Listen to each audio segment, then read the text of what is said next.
কোকৰাঝাৰটো আমাৰ নামনি অসমৰ আৰু বড়োলেণ্ডৰ এটা হাৰ্ট টাউন হিচাপে আজি এটা এডুকেশ্যনেল হাব হ'বলৈ গৈ আছে আৰু আজি এই ঐতিহাসিক দিনত মেডিকেল কলেজত প্ৰথম বেটছ ষ্টুডেণ্টসকলে আহি ইয়াত এডমিশ্যন লোৱাৰ লগতে আজি ক্লাছ আৰম্ভ হ'বলৈ যিটো শপত গ্ৰহণ কৰিলে এই কাৰ্যসূচীৰ পিছত আমি ক'বলৈ পাৰোঁ যে কোকৰাঝাৰখনৰ এডুকেশ্যনেল যিটো চিনাৰিঅ' এইটো বহুত চেঞ্জ হৈ গ'ল। ইয়াত আমাৰ CIT আছে, ইঞ্জিনিয়াৰিং কলেজ আছে, আমাৰ ইউনিভাৰ্চিটি আছে আৰু কোকৰাঝাৰ যিটো গভৰ্ণমেণ্ট কলেজ সেইটো ইউনিভাৰ্চিটিলৈ আপগ্ৰেড হ'বলৈ গৈ আছে আৰু মেডিকেল কলেজ ইয়াত হৈছে ওচৰতে আৰু ইয়াত মানে নাৰ্ছিং কলেজ আৰম্ভ হ'ব। চ' এই গোটেই যি ডেভেলপমেণ্ট সেইটো চাবলৈ গ'লে লাহেকৈ কোকৰাঝাৰখন লোৱাৰ আছামত বা পশ্চিম অসমত বড়োলেণ্ডত এটা এডুকেশ্যনেল হাব হ'বলৈ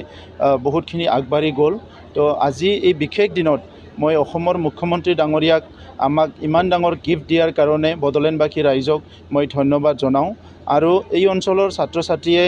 আজি নতুন এটা পৰিৱেশ পাব, নতুন এটা এনকাৰেজমেণ্ট উৎসাহ পাব কাৰণ ইয়াত যেতিয়া মেডিকেল কলেজত ক্লাছ হ'ব, ষ্টুডেণ্টসকলে ইয়াতে পঢ়িবলৈ আহিব, ইঞ্জিনিয়াৰিং কলেজত যেতিয়া পঢ়িবলৈ আহিছে, আমাৰ এই অঞ্চলৰ ছাত্ৰ ছাত্ৰীসকলে যিসকলে আগতে এটা পৰিৱেশত থাকি তেখেতসকলে ভাল সপোন দেখিবলৈ সুযোগ পোৱা নাছিলে, সেইসকলে ভাল সপোন দেখিবলৈ সুযোগ পাব আৰু নিজৰ জীৱনটোত এটা আশা, ডাঙৰ এটা আশা যিটো পুহি ৰাখিছিলে এইটো কেতিয়াবা বাস্তৱত ৰূপায়ণ হ'ব, তেনেকুৱা এটা চিন্তা আজি তেখেতসকলৰ মনলৈ আহিব। তো সেইকাৰণে আজিৰ দিনটো আমাৰ ঐতিহাসিক দিন। মই সকলো ছাত্ৰ ছাত্ৰী ফাৰ্ষ্ট বেটছৰ ছাত্ৰ ছাত্ৰীক মোৰ তৰফৰ পৰা কংগ্ৰেচুলেশ্যন জনাইছোঁ আৰু বেষ্ট অফ লাক দিছোঁ তেখেতসকলক। লগতে গাৰ্জেনসকলকো মই দীৰ্ঘদিনীয়া যিটো তেখেতসকলৰ এটা পৰিশ্ৰম নিজৰ সন্তানক ডক্টৰ হিচাপে চোৱাৰ কাৰণে এইটো আজি এটা ষ্টেপ তেখেতসকলৰ সফল হ'ল। ইয়াৰ কাৰণে মই তেখেতসকললৈ কংগ্ৰেচুলেশ্যন জনাইছোঁ আৰু ফাৰ্ষ্ট যিটো আমাৰ টীম ইয়াত প্ৰিন্সিপালকে লৈ পেলাই ফেকাল্টিৰ যিটো team, officials, non teaching staff সকলো টীমক মই কংগ্ৰেচুলেশ্যন জনাইছোঁ আৰু বেষ্ট অফ লাক দিছোঁ যে এই জাৰ্ণিটো যাতে তেখেতসকলৰ সফল হয় আৰু আমি সদায় আছোঁ ইয়াত, পলিটিকেলেই হওক না ছ'চিয়েলেই হওক, সকলো শ্ৰেণীৰ ৰাইজ আৰু সকলো শ্ৰেণীৰ কৰ্মকৰ্তা, বিভিন্ন শ্ৰেণীত কাম কৰি থকা মানুহ আমি সকলো আছোঁ। এনি পৰিৱেশ, এনি চিটুৱেশ্যন আমি সকলো থিয় দিম আৰু মই ঈশ্বৰক প্ৰাৰ্থনা কৰোঁ যে বড়োলেণ্ডখনত যি শান্তি আহিছে এইটো যাতে চিৰদিনৰ কাৰণে এইটো স্থায়ীভাৱে থাকে আৰু বড়োলেণ্ডখন যাতে আগুৱাই যায়, ইয়াৰ কাৰণে মই ঈশ্বৰৰ ওচৰত প্ৰাৰ্থনা কৰিছোঁ।